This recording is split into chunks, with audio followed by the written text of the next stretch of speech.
1 ராஜாக்கள் 17ஆம் அதிகாரம் 12ஆம் வசனத்தில், ஒரு பிடி மாவும் கலயத்தில் கொஞ்சம் எண்ணெயும் அல்லாமல் என்னிடத்தில் இல்லை என்று. அல்லேலூயா. இங்கே பாருங்கள், இல்லைன்னு சொல்லி முடிச்சிட்டாங்க, ஒரே வார்த்தையாக முடிச்சிட்டாங்க. கொஞ்சம் மாவு கலயத்தில் கொஞ்சம் எண்ணெய், அவ்வளவுதான் இருக்குது, இவ்வளவுதான் இருக்குது, எனக்கே பத்தாது, இதை நானும் என் பிள்ளையும் சாப்பிட்டு என்ன செய்ய போகிறோம்?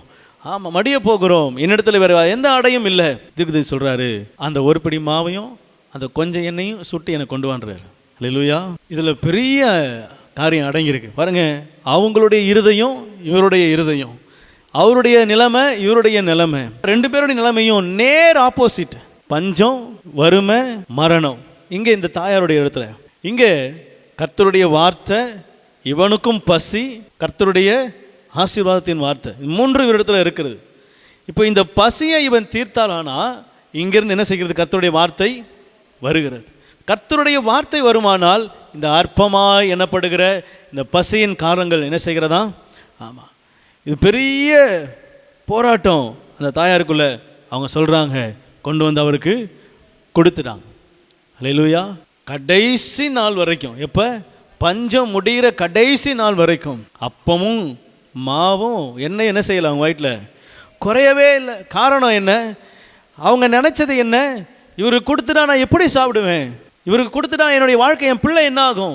கர்த்தருடைய ஆசீர்வாதம் நம்ம இடத்துல கிரியை செய்யணும்னா சில காரியங்களை நாம் அற்பமாக என்ன செய்யணும்?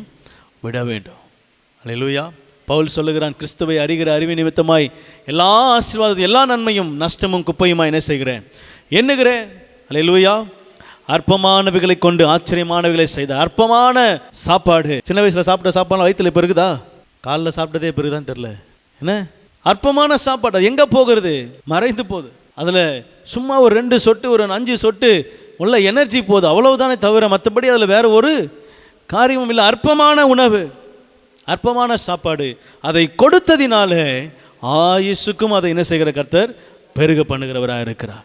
ஜீவனை பாதுகாத்து தருகிறவராக இருக்கிறார். ஒரு கையளவு மேகம்தான், ஆனால் பெருமழையை என்ன செய்கிறது?